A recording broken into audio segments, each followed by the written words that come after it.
It's Shabbos Hanukkah. It's Hanukkah Holiday. And what I wanted to do today is to talk about the way that the Hanukkah Holiday has evolved. And the Hanukkah Holiday, what's remarkable, as you'll see from the sources that we look at together, is the way in which the Hanukkah Holiday evolves in each generation to meet the needs of that particular generation. It is a wonderful example of the adaptability of Jewish tradition and the way in which a truth can be reinterpreted generation after generation after generation for the needs of that particular moment. So I brought you a whole bunch of sources here, and I thought we would have some time to study these together. Following this, by the way, there's a service in the sanctuary. 2 lovely kids are having their bar mitzvah. There'll be a meditation minyan in Winter Chapel. There'll be lunch after this. It's Blintz's today.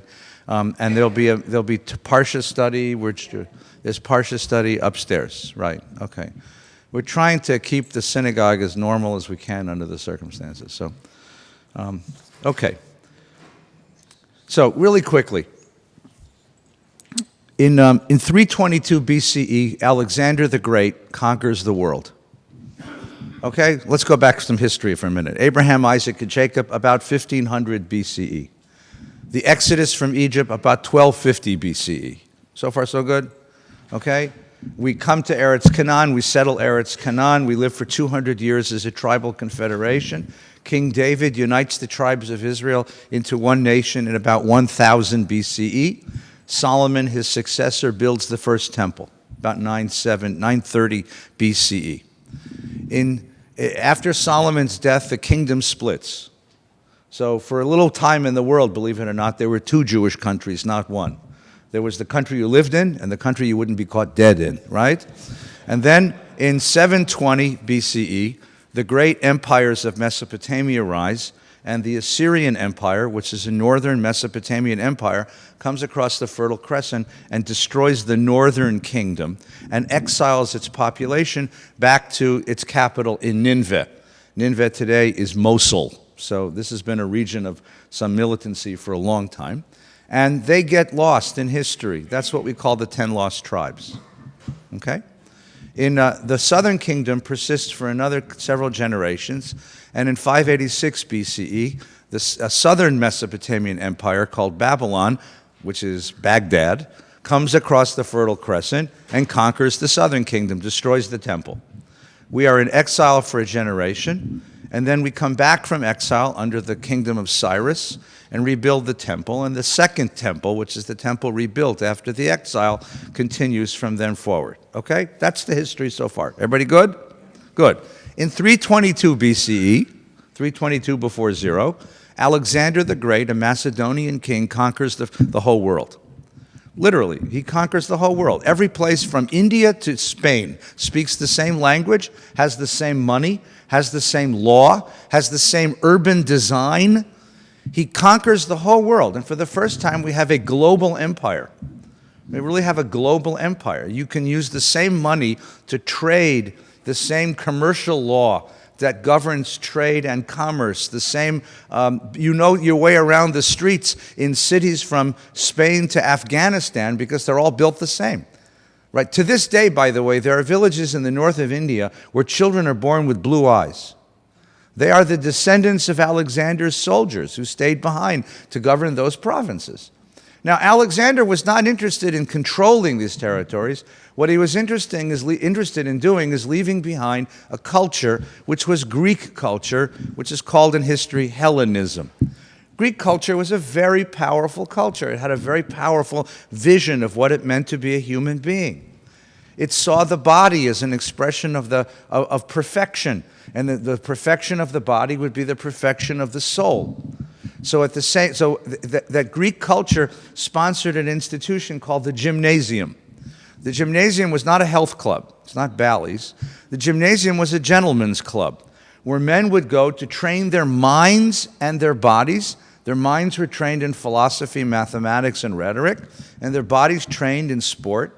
And they would do politics, and they would be together as a cohesive, as a collective group to have a sort of fellowship of the gymnasium. And that was the central institution.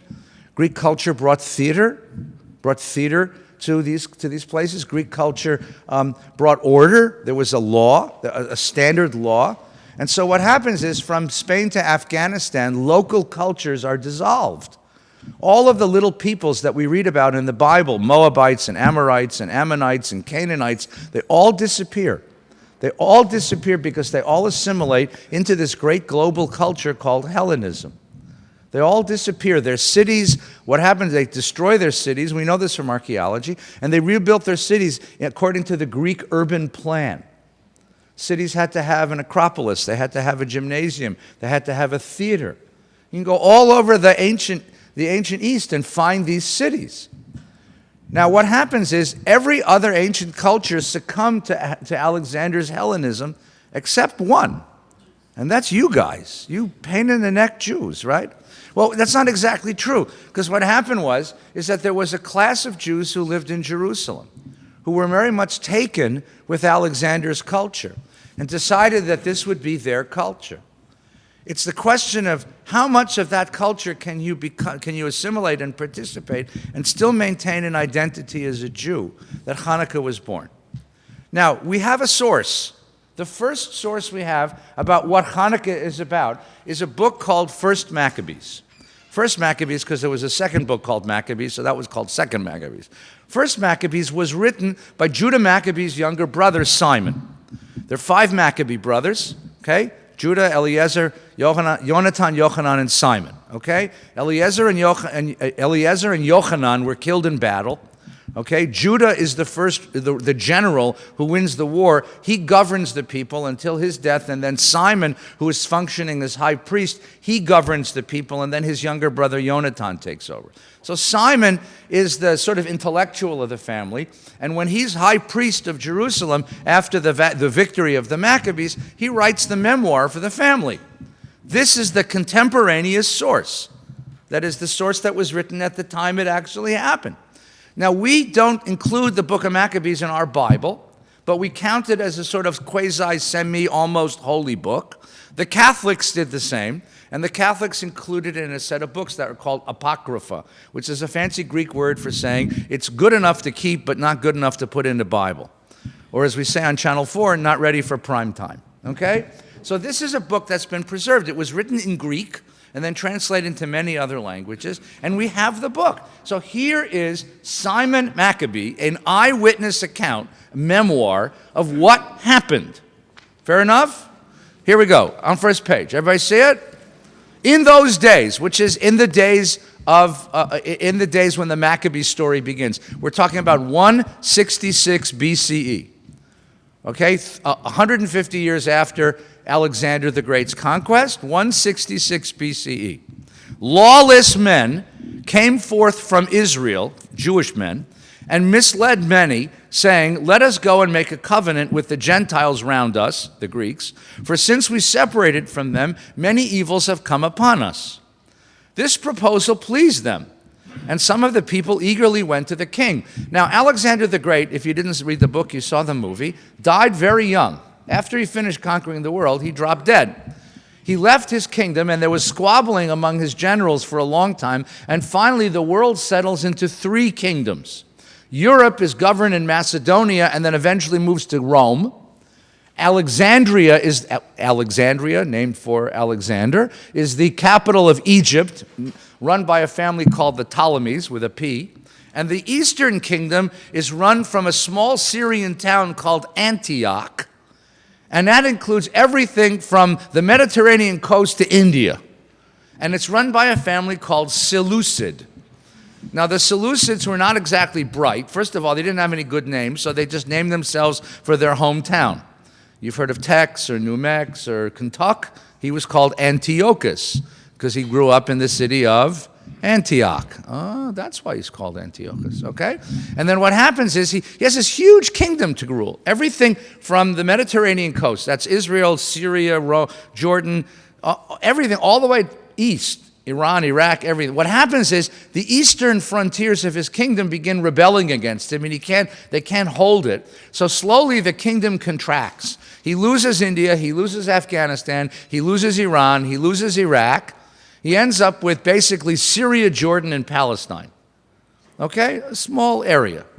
And this is what he rules. And this is the legacy of the Seleucid family, Antiochus, or Antiochus 1, 2, 3, 4, and 5. They're going to Antiochus 5, who had a large opinion of himself. So he renamed himself Antiochus Epiphanes, which means Antiochus, the appearance of God. Not bad, like a wrestler, I think, you know. Remember Gorgeous George? That's sort of what it means, right? So the people in Israel, in Jerusalem, decide, let's be Greeks. Let's go to the king and get him to sponsor the rebuilding of Jerusalem in the form of a Greek polis. Let's make Jerusalem a Greek city. Now, why do they want to be Greeks? Simple, because everybody else was. Because you could be part of this modern world. You could trade with everyone, speak with everyone, participate with everyone. Why did they want to be Greeks? Because that's what the whole world was doing. And why should the Jewish people, among all the peoples of the world, be the only ones left out of this beautiful culture of Hellenism? Now, you might say, wait a minute. So why don't you just be a Greek Jew? You can do that. Yes and no. You can. You could speak Greek and be Jewish. You can enjoy the theater and be Jewish. You can eat souvlaki and spanakopita, you know, and tzatziki and be Jewish. There's only one problem, that everything Greek included a religious aspect. I mean, only in America is religion sort of relegated to the private sphere. In most world cultures, religion is mixed up with the public sphere. I'll give you a couple of examples. So one of the examples is the great apocalypse, the great essence of Greek culture are the Olympic Games. In the Olympic Games in those days, they had a much better formula for this, to get better television ratings, were only men competing in the nude. Now, all the ladies in the room say, I would watch that. You know, only men competing in the nude. Now, you showed up in the arena to compete, to wrestle, to throw the javelin, to toss the discus. Don't ask me how you do that, but apparently this is what was done. You show up with a circumcision, they throw you out. Your body's been mutilated. Your body is ugly. Look what you've done to yourself.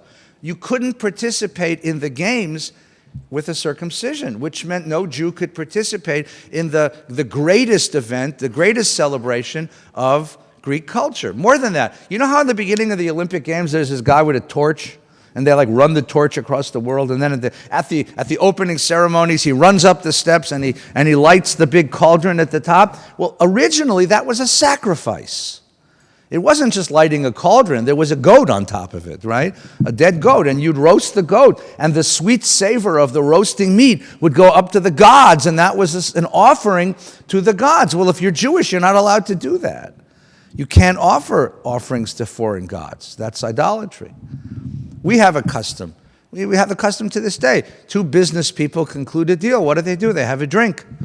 What do? They clink glasses. One of the meanings of that in the old days is that you would pour out some of your drink as a libation offering, as a drink offering to the gods. You'd finish a business deal and you said, let the gods bless this deal. And you poured out a little bit of your scotch. Well, if you're Jewish, you can't do that. Which means that there's so many aspects of Greek life that you can't participate in if you're a monotheistic Jew. And that was the problem with the class of Jews in Jerusalem. They were ashamed. First they were upset, then they were ashamed, then they were embarrassed about all the things you couldn't do in the world as a Jew. So they decide it's time to erase those aspects of Jewish culture which prevent the full participation of Jews in the Hellenistic world. So that's what we're reading, right? So they went to the king. He authorized them to observe the ordinances of the Gentiles. What happened is they received a charter to make Jerusalem a Greek city. So they built a gymnasium in Jerusalem. And again, a gymnasium is not a place to exercise. It's really a gentleman's club where the upper class of the gentlemen of the town come together in order to do politics, learn philosophy, exercise, and do life, basically, according to the Gentile custom. And the next phrase I don't want to dwell on, and remove the marks of circumcision. Don't even ask. Neil is a doctor. I'm sure it's possible. Don't even ask. And abandon the Holy Covenant. Well, yeah. Now, if you have to mess with that part of your body, you're pretty committed to this project. I mean, you understand, right? They joined with the Gentiles and sold themselves to do evil. This is Simon writing about this, right? Okay, now, so what did they do? What was the last vestige of Jewish culture that prevented Jews from full participation in this beautiful global culture? It was monotheism. So they asked Antiochus, the king in Antioch, to send them a statue of Zeus. And the statue of Zeus would reflect their final jettison, their final removal of the last obstacles to their full participation. And they take the statue of Zeus and they put it in the temple of Jerusalem. Now here's what's interesting.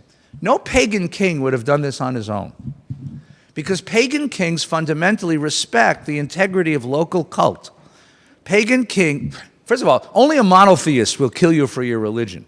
Pagans are pluralists, your gods are good, my gods are good, everybody's gods are good. And you'd never interrupt the worship of a local cult, the worship of a local god. So no pagan king would ever have done this on his own. This was a project not of Antiochus, it was a project of a man named Menelaus, who held the office of high priest of the Temple of Jerusalem. He was an assimilated Jew who decided he was going to do his people a favor by once and for all removing that which kept them from full participation in the global culture of Hellenism. He was going to liberate Jews from their own customs that kept them from being modern. And how do you do that? In one fell swoop, you do that by putting Zeus in the Temple of Jerusalem.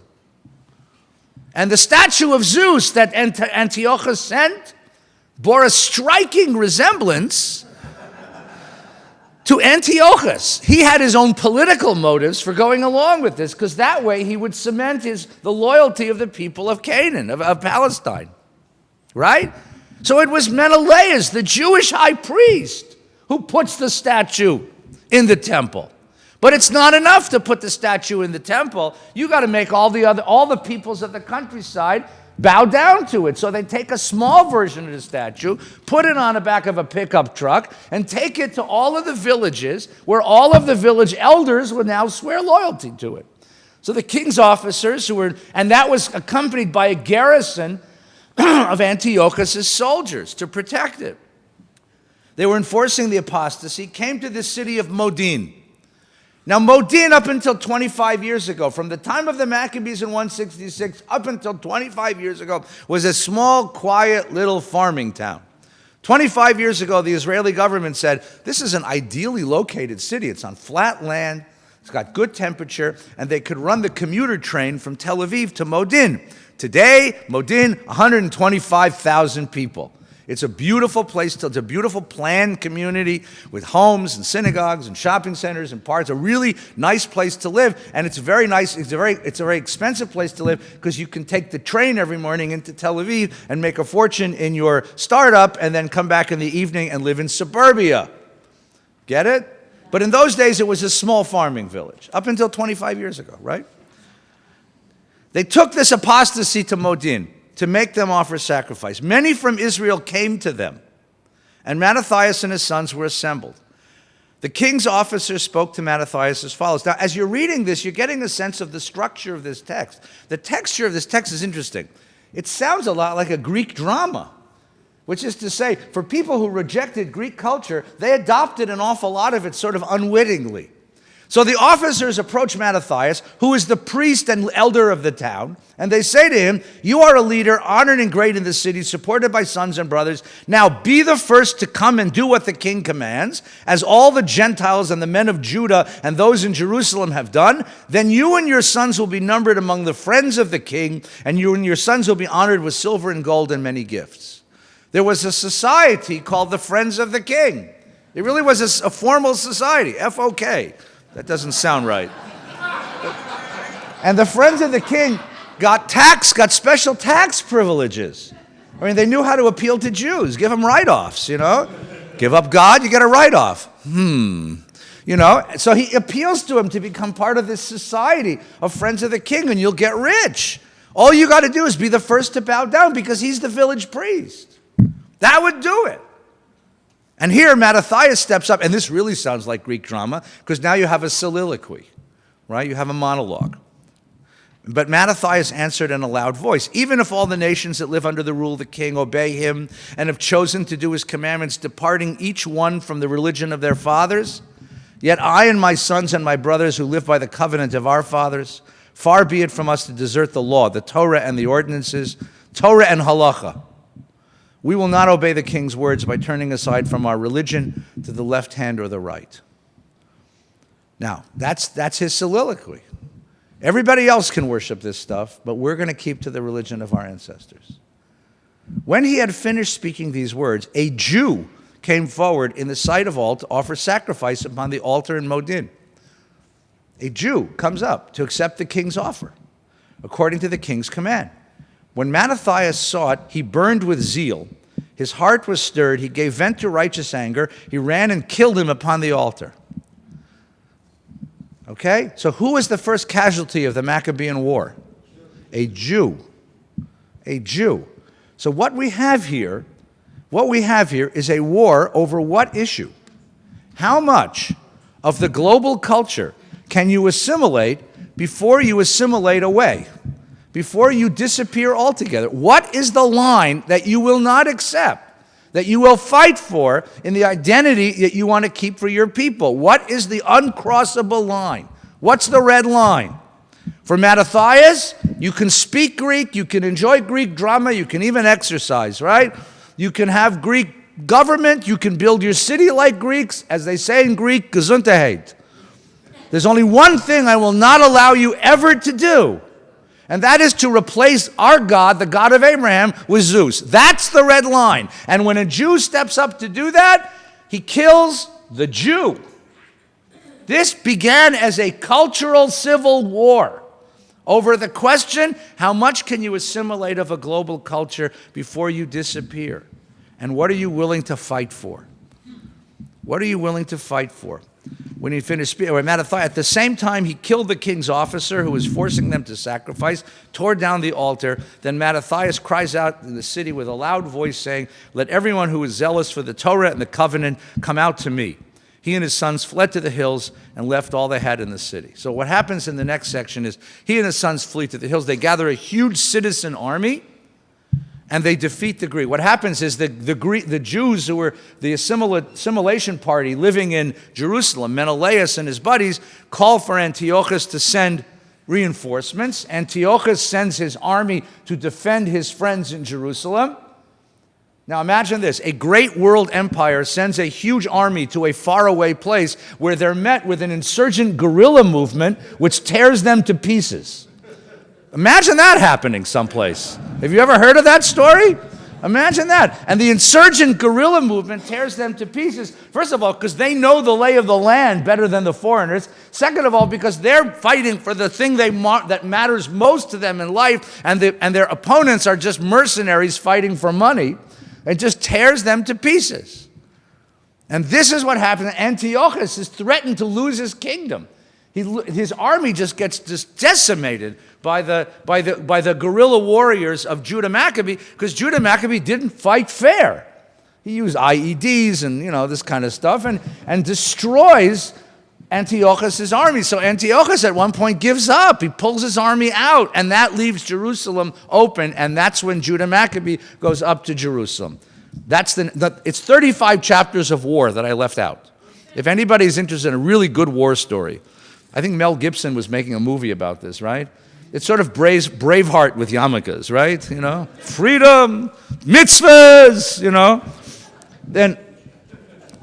Then Judah said to his brothers, behold, our enemies are crushed. So I just left out the 35 chapters of war here. Just trust me, it's there.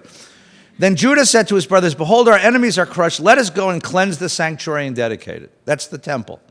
So the army assembled. They went up to Har Zion, to Mount Zion. They saw the sanctuary desolate, the altar profaned, the gates burned. In the courts they saw bushes sprung up as a thicket, as one of the mountains. They saw the chambers of the priests in ruins. They rent their clothes and mourned in great lamentation, sprinkled ashes on themselves. They fell down on their ground, sounded the signal on the shofar, and the trumpet cried out to heaven. Then Judah detailed men to fight against those in the citadel until he had cleansed the sanctuary. He chose blameless priests devoted to the law, and they cleansed the sanctuary and removed the defiled stones to an unclean place. They tore down the altar and stored the stones in a convenient place until somebody should come tell them what to do with it. They took unhewn stones as the Torah directs and built a new altar. They rebuilt the sanctuary, the interior of the temple, and consecrated the courts.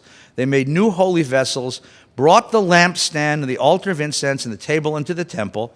They burned incense on the altar, lighted the lamps on the lampstand, gave light to the temple. They placed bread on the table, hung the curtains, finished all the work they had undertaken.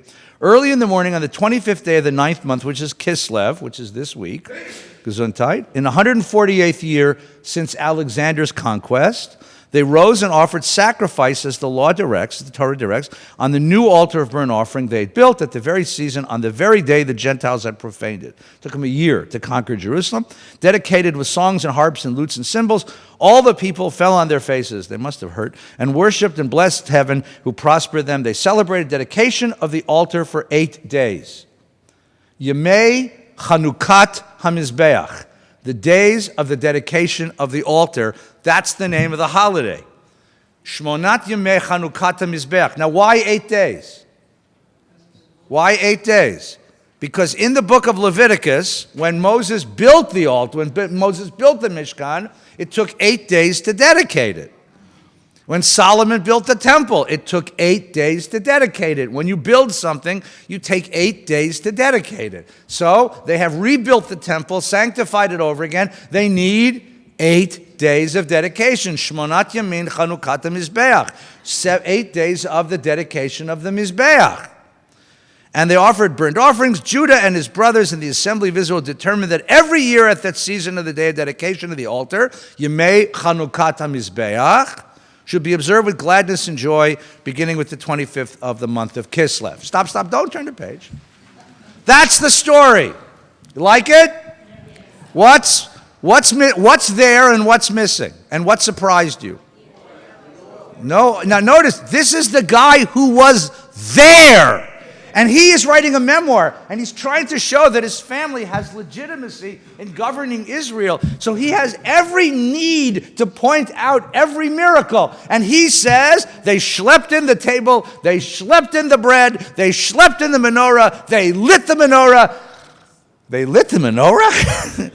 Why aren't you telling me this? Because it didn't happen that way. Not for the guy who was there. For him, what was the miracle? This is a miracle. What was the miracle for him? That they overcame the enemy. They overcame enormous odds. They overcame enormous odds to beat back an enemy and purify the temple of Jerusalem. And deeper than that, what the real miracle is that Judaism, the worship of the God of the Bible, the worship of Judaism, the observance of mitzvot of the Torah, survived when every other culture in the world succumbed, that it survived, that we didn't become Greeks.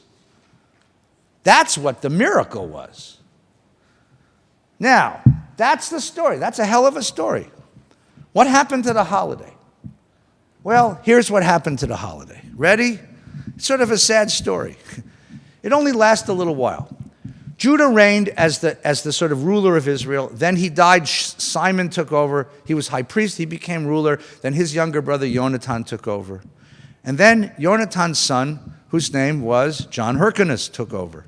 Right? And now you have 5 generations of Maccabean kings. We were independent for 100 years. It was the only time we've been independent, by the way, until 1949. In fact, if you want to hear the real story, from 166 BCE, right? That's Judah Maccabee's victory over the Greeks. The next time a Jewish army won a war was 1948 CE. That's a long losing streak. That's almost longer than the Lakers. I mean, that's a long losing streak, right? This was the last Jewish sovereignty in the world for 100 years, from 166 to 64 BCE. What happens is 5 generations of Jews, what happens is each generation was worse than the one before. First of all, they became more and more assimilated into Greek forms. We have coins. You can buy them in Israel, all over Israel. And they're Greek, they're Maccabean coins. On one side Hebrew, on the other side Greek. We know that they were brutal. The only time in all of Jewish history that there was a case of forced conversion to Judaism was under Maccabean kings. Okay? Under a Maccabean king. And then what happens is, in the 5th generation, the great-great-great-grandchildren of Simon and Jonathan, we have 2 brothers who each have a claim on the throne. One is named Aristobulus, and the other is named Hyrcanus. And they have a war with each other in the city of Jerusalem, claiming the throne. The civil war between Aristobulus and Hyrcanus is so brutal. In 64 BCE, 100 years after Judah Maccabee wins independence, the war between these Jews who can't govern themselves and can't find common cause is so brutal that the populace of Jerusalem sends an email to the Roman general Pompey, who is camped out in Alexandria, and begs him to come and intervene. So Pompey picks up his army, marches up to Jerusalem, prepares to besiege the city of Jerusalem, when the populace of Jerusalem throws open the gates and welcomes them as liberators. The populace of Jerusalem surrendered sovereignty to the Romans because better to have Roman order than Maccabean civil war. And we lost sovereignty the last time because we couldn't get along. I'm not making political comments, of course. 100 years of Maccabean sovereignty was surrendered because we couldn't govern ourselves, and Pompey takes up residence in Jerusalem, and Jerusalem becomes the Roman province of Judea. So the holiday is abandoned because the populace of Jerusalem grew to hate the Maccabees. The holiday was abandoned, and no one observed it anymore. What they did observe, however, was a little astronomical phenomenon that you've all been noticing lately. It gets dark at 4:30 in the afternoon. This is called the Winter Solstice. It's when the days are shortest and the nights are longest. Pagan cultures also commemorated this moment in the pagan mythology of all over the world. This is a time when it was thought that the gods of the night had defeated the gods of the day. And on the one night, which is usually the 24th of Kislev, or often the 25th of December, which is the longest night, the darkest night of the year, pagans would light everything up.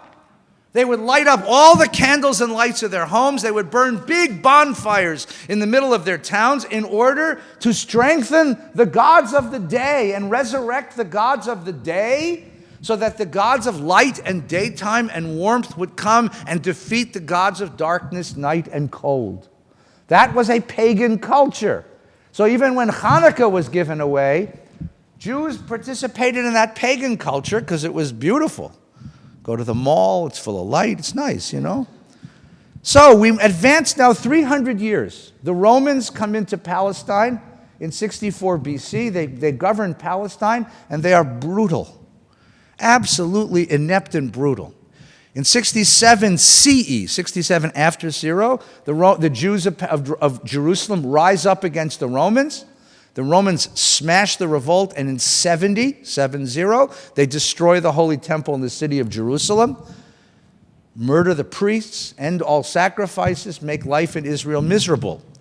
50 years later, the Jews, never having learned their lesson, did it again. They rose up against the Romans again under a Messiah named Bar Kokhba. This time the Romans really got mad. I mean, you can piss them off once, that's okay. But twice, they got really mad. And they made life unlivable for Jews in Palestine. We're left with a small handful of rabbis living in Tiberias, Caesarea, and Yavne. And they are putting together the oral traditions of the Jewish people into a book we're going to call the Talmud. And they come across this problem. It's the section, they're writing a section about Shabbos. They're writing a section about Shabbat. And the question is, you have to light candles to start Shabbos, right? What kind of candles?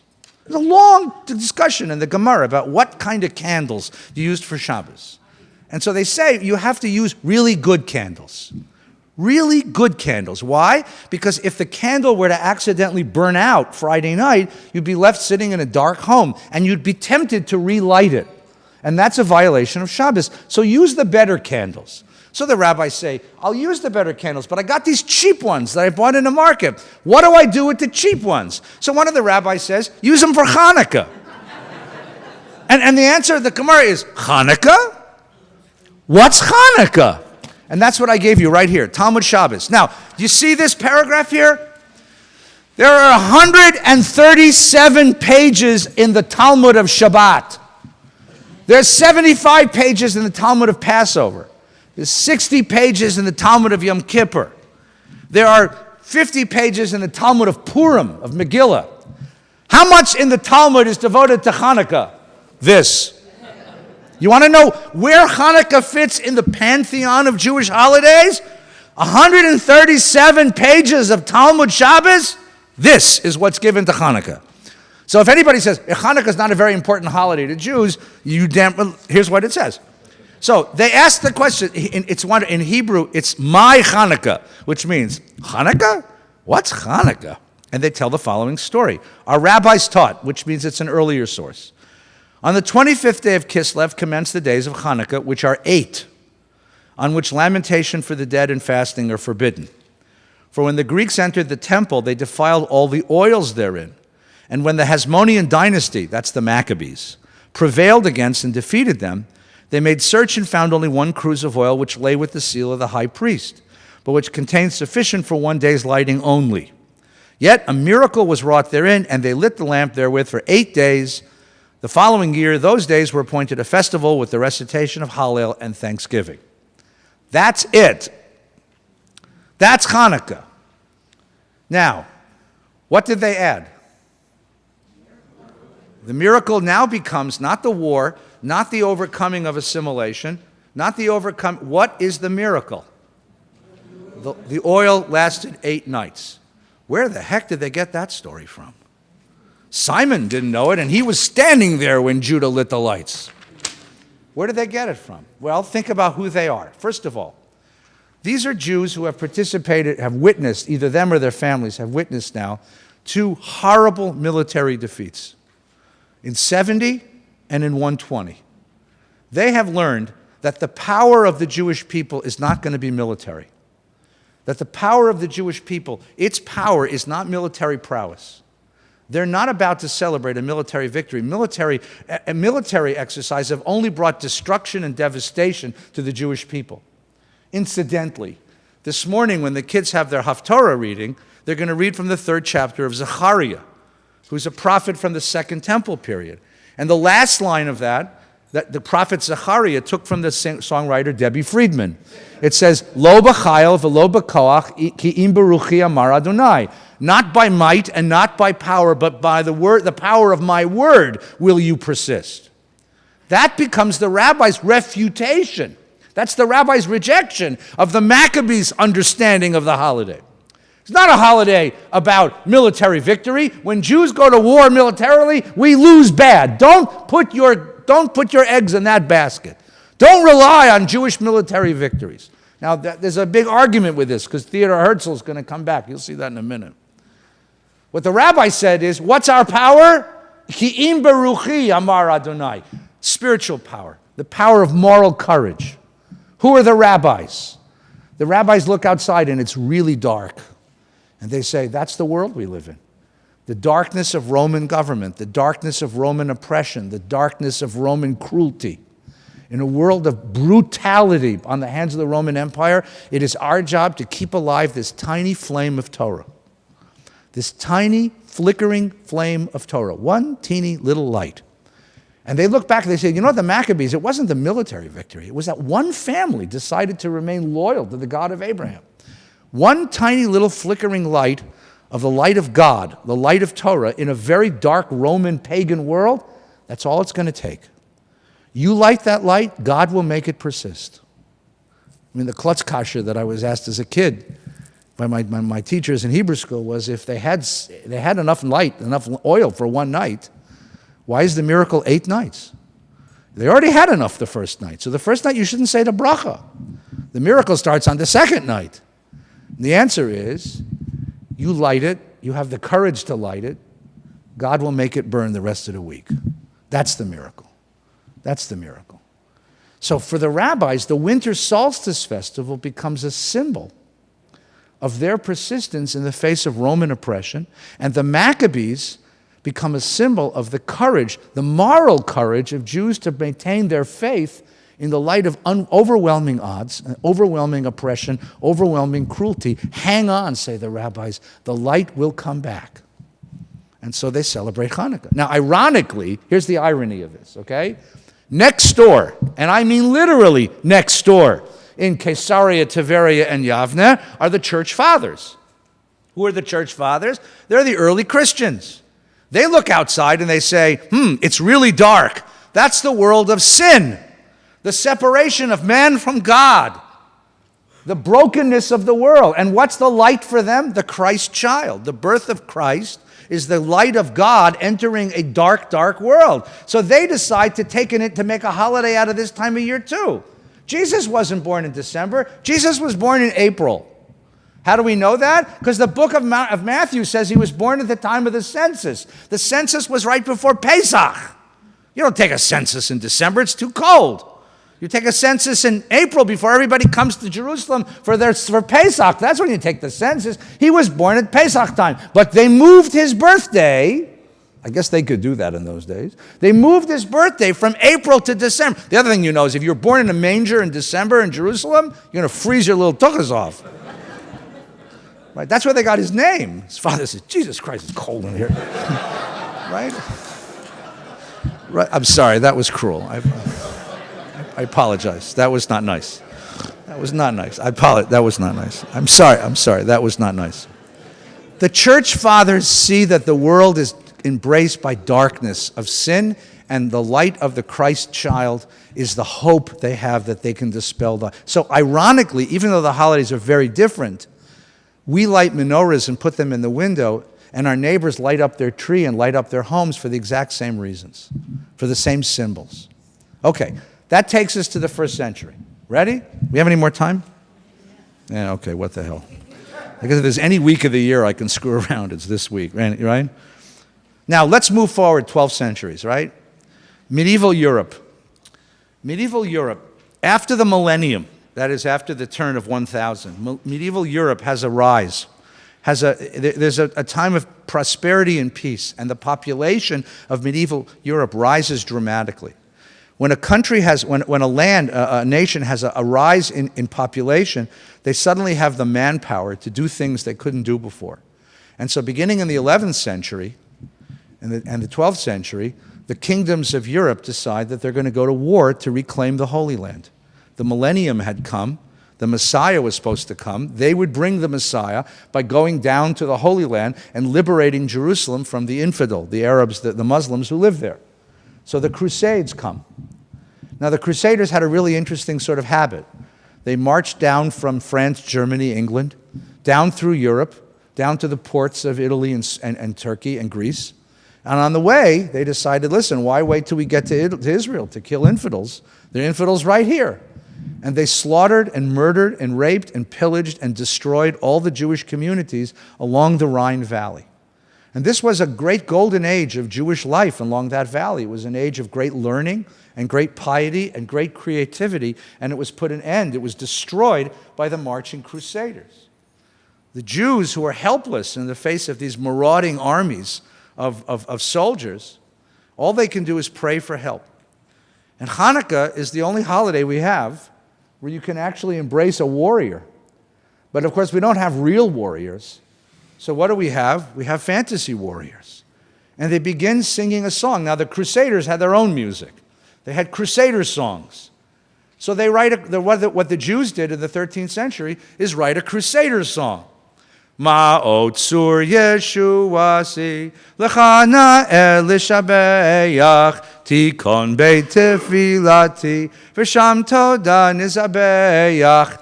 What's the Crusader song? Here's what it means. It's an 8-stanza song, by the way. We only know the first stanza. It's an 8-stanza song.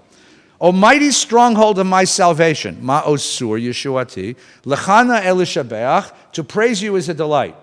Tikon beit tefilati, restore my house of prayer, V'sham toda nizabeach, and then I will offer you thanksgiving offerings. Li'etachin ma'beach. And when you have prepared the slaughter for the blaspheming foe, Azek mor b'shir mizmor, Chanukah mizbeach. Then I will complete my hymn with a song of dedication on the altar. What do we have here? A Jewish crusader song. The Messiah's gonna come one day and kill all these Christians. That's what it means.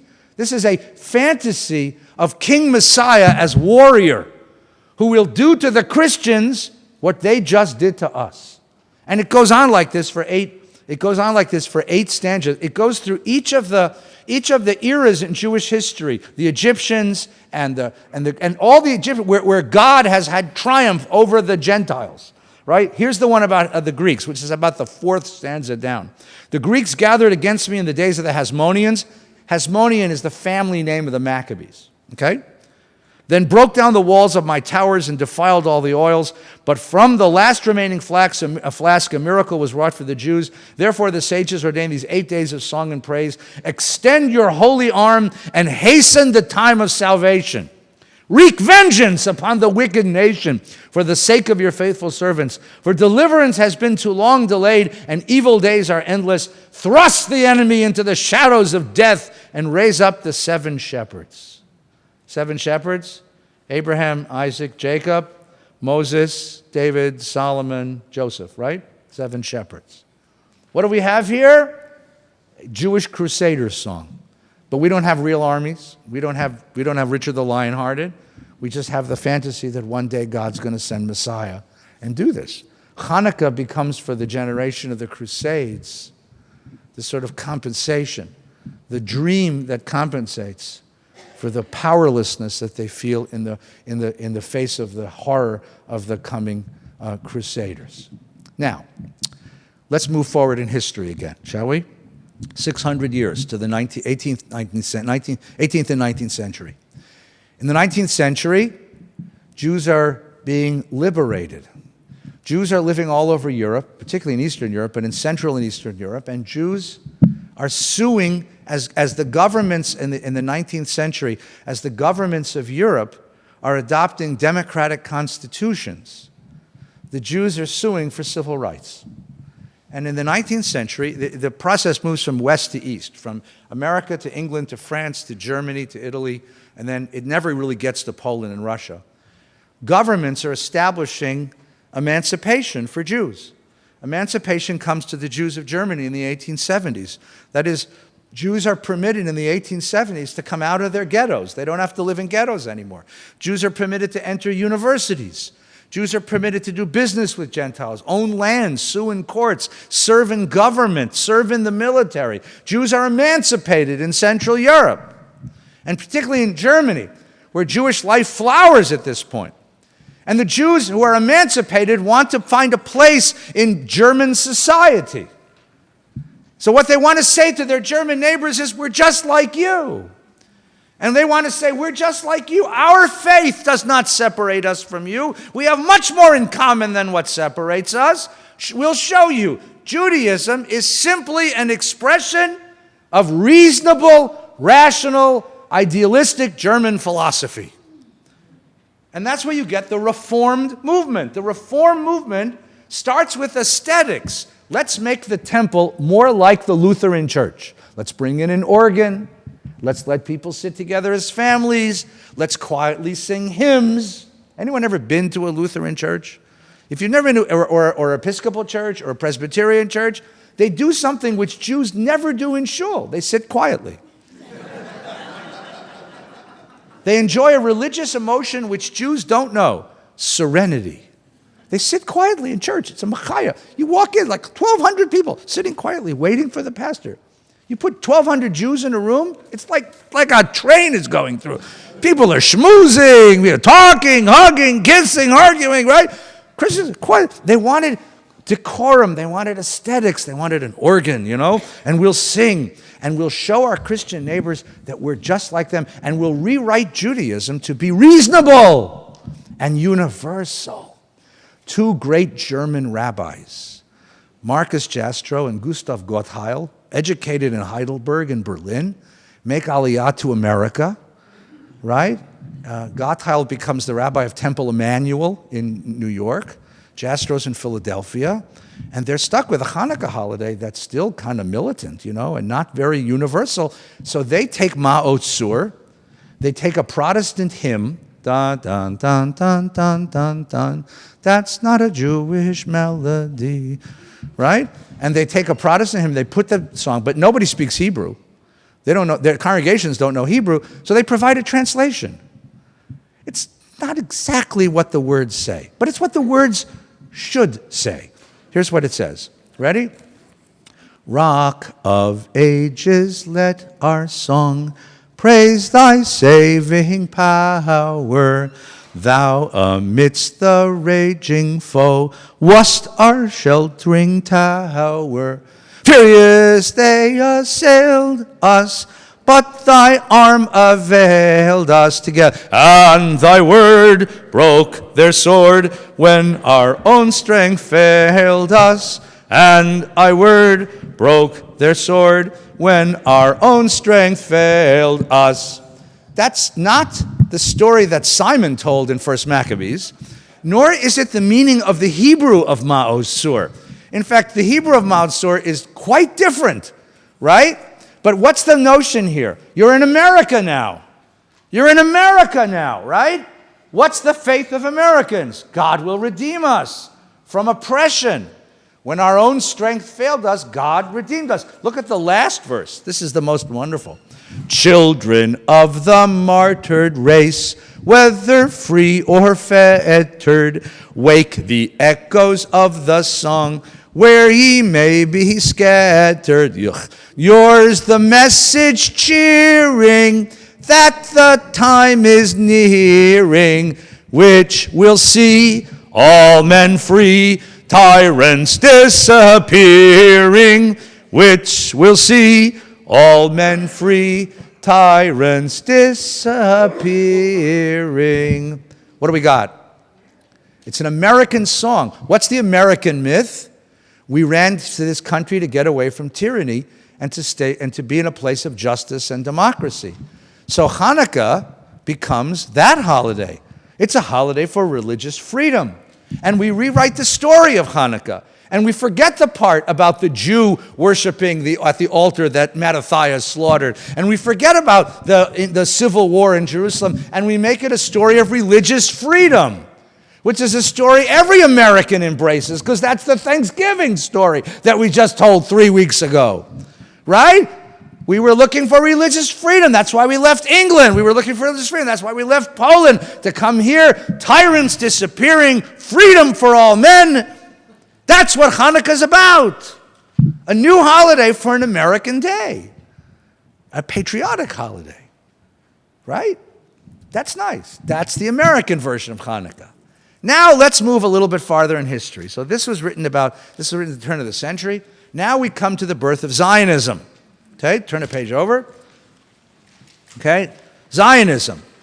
So beginning in Europe in the 1870s, Jews are waking up, especially in Eastern Europe. Jews not allowed to be emancipated are waking up and deciding it's time for the Jewish people to awaken in history and re-enter history and take control of the conditions of our own existence. We can't wait for God to save us. Ma'ot Sur is about God coming to save us. God will be our warrior.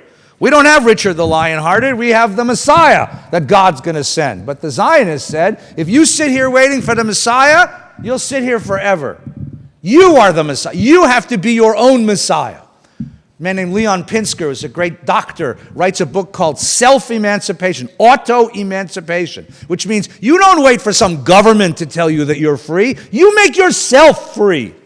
And the Zionists said the reason we're going to move to Palestine and rebuild Palestine is because it's going to be a place where we Jews can be free people. Shake off the weakness of diaspora, the weakness and impotence and vulnerability of Galut, and become free, powerful, independent, self-defending Jews. Jews who can defend themselves. And the Zionists re-embrace the Hanukkah holiday. Why? Because it's the last holiday where you have a Jewish hero who's tough. Rabbi Akiva, strong, but not tough. Hillel, Shammai, sweet, wise, deep, kind, not tough. Rashi, learned, Rambam, kind, brilliant, not tough. We want tough Jews. We're tired of being sallow-faced, pale, weak, yeshiva buchers.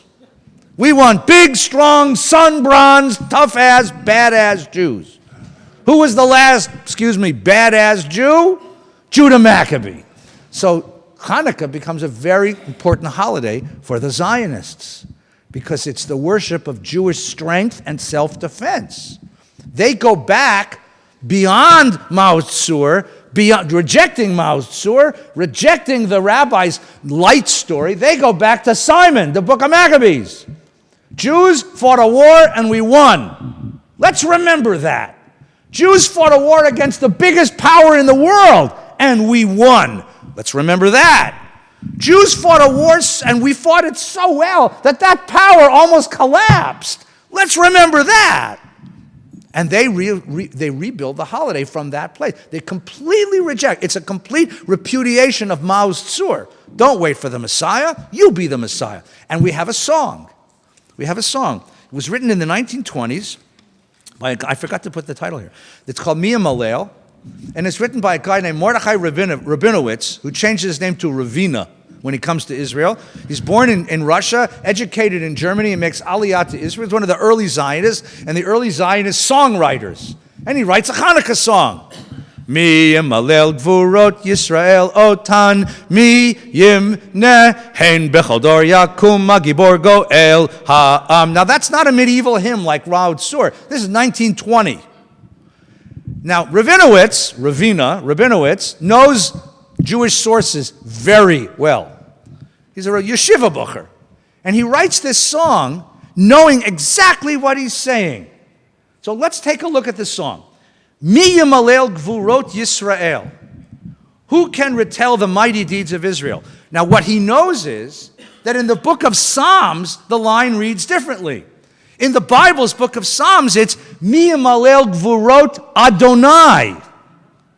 Anyone know Birkat HaMazon? You do this at the end of Shir HaMalos. Mi yimalel gvurot Adonai yashmiya kol tehillah. So anyway, who can retell the glories of God and sing God's praises? But he takes Mi yimalel gvurot Adonai, who can retell the glories of God, and makes it Mi yimalel gvurot Yisrael. You get it?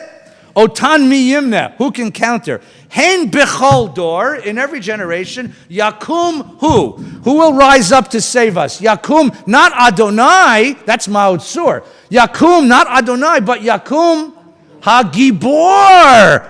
Goel ha'am. Goel. Baruch atah Adonai Goel Yisrael. Blessed are you, God, says the Amidah, Redeemer of Israel. But no, not Goel, not Adonai anymore. Who is the Goel Yisrael? The Gibor. In every generation, there's going to be a Gibor who's going to rise up to save the people Israel. You see what he's doing? Get it? Right? Now, Shema. Now, that's a loaded word. He knows it. Shema. You're supposed to say what? Shema Yisrael Adonai Eloheinu Adonai Echad. Shema. But his motto is not Adonai Eloheinu Adonai Echad. What's his motto? Bayamim Ahem Basman Hazeh, which sounds an awful lot like Baruch Atah Adonai Eloheinu Melech Haolam She'asa Nisim Lavotenu Bayamim Ahem Basman Hazeh. He's parodying the bracha, which is a bracha about God who does miracles for our ancestors, but not for him. Shema, he says. Listen up, Jews. Shema Yisrael. Bayamim ahem bazman hazeh. In those days, Maccabee, Moshiach ufodeh. Moshiach redeems and saves. Fodeh. These are words to describe God as Savior. As Messiah. God as Savior. But not God here, it's Maccabee, Moshiach Ufodeh. Now comes the real kicker. Uvi amenu kolam Yisrael. And so in our day, let all of Israel, 3 verbs. Yitached, yakum v'yigael. Okay, ready? Yitached. The word is echad, one. God is one, echad. But now he's not talking about God becoming one. He says, let all of Am Yisrael, let all the people Israel, yitached, come together as one. So who is one? Not God. Am Yisrael is echad. Shema, Am Yisrael echad. Get it? Yitached, yakum, rise up, be resurrected. And here's the biggest word in the whole song. Yigael. Redeem itself. For thousands of years, we prayed to God to come and redeem us. Tzur Yisrael, Kuma be'ezrat Yisrael, Rock of Israel, come and redeem the people Israel. He says, we're not waiting anymore.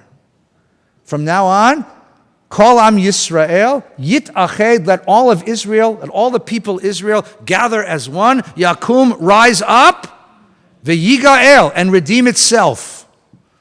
The self-redeeming people. Hanukkah becomes for the Zionists the self-redeeming people rising up out of its weakness to defend what's deeply important, to defend its core value, to defend its existence. Zionism makes Hanukkah back into a big deal, big holiday. That's what Zionism did, 1920s. I did one more for you. We have time? Yeah, what the hell. Just don't tell the real rabbi. It's the best I've felt all week, so I appreciate this.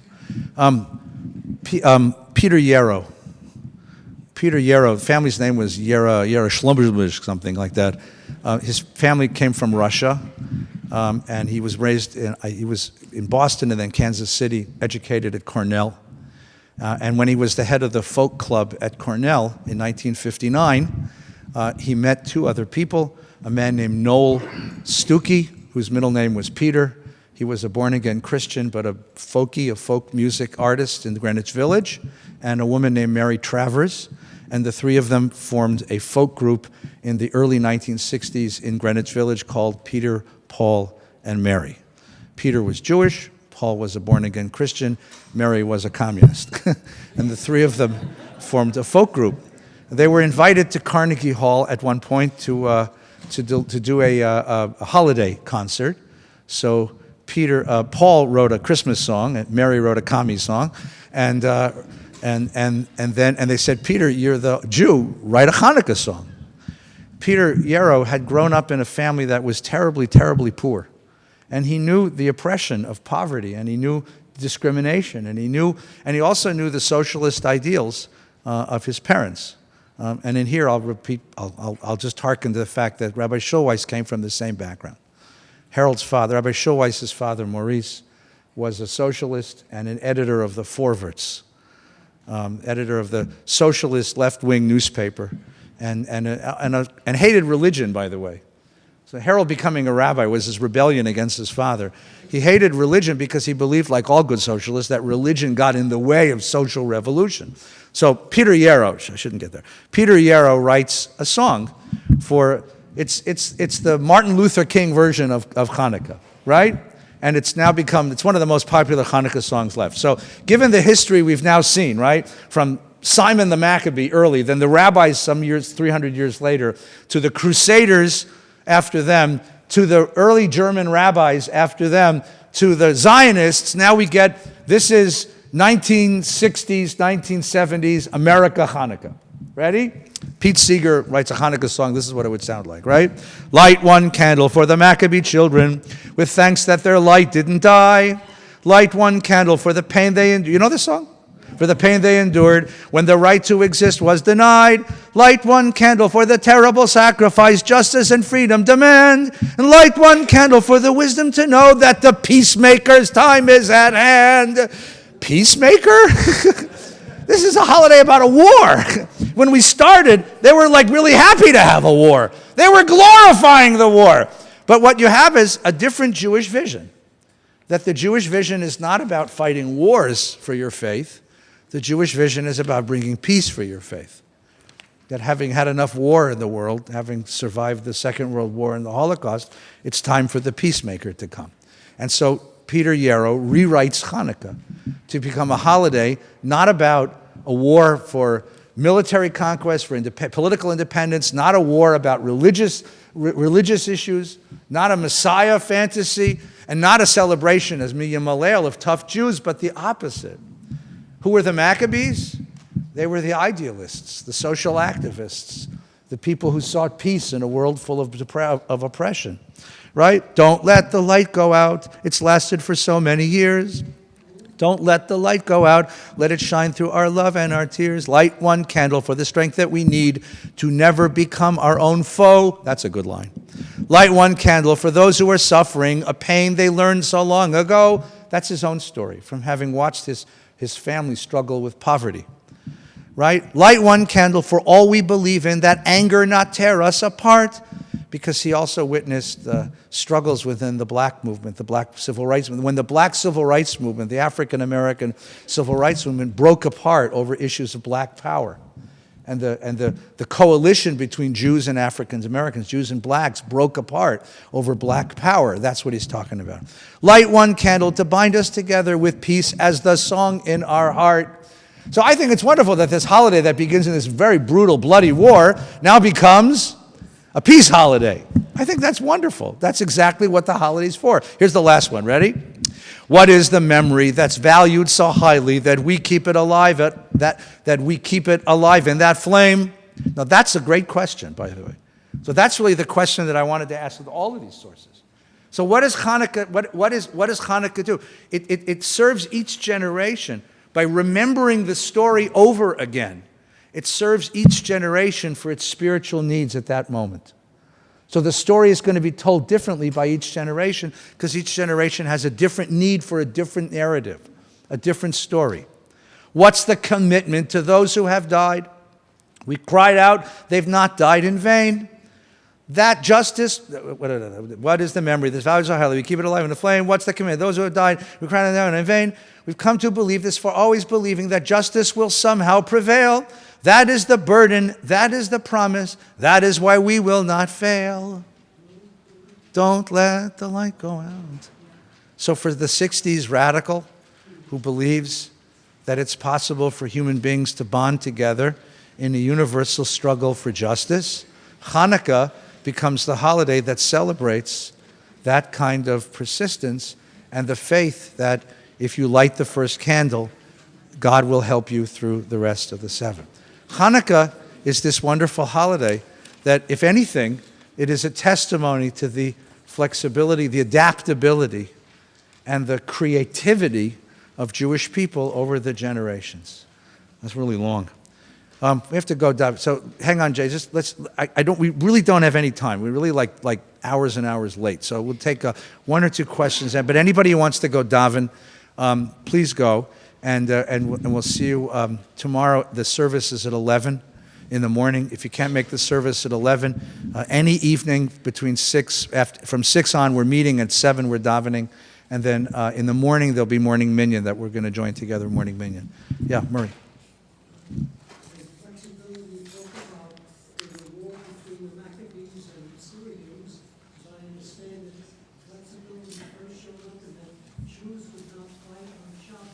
Yeah.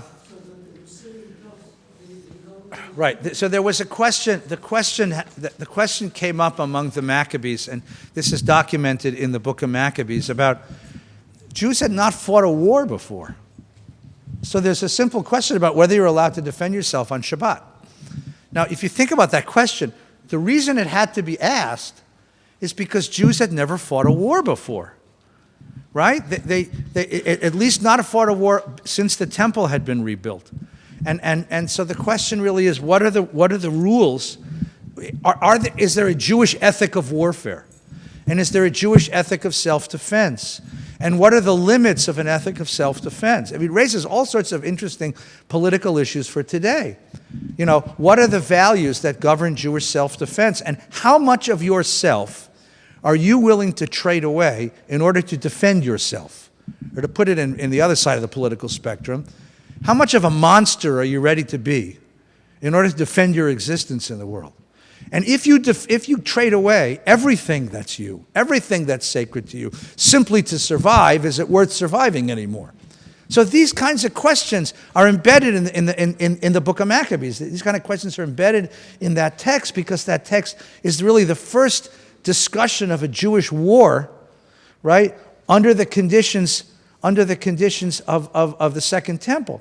And it's really a very interesting set of issues. It's a very, very challenging set of issues. Okay, yeah, Sal. I would just like to say how proud Rabbi Shul was to be at this learning session today. I can honestly say it's the best I've felt all week. So it's been a very, very trying week. And it's going to be a very trying week next week, but it's been a very trying week. So thank you all for coming. Thanks. Okay.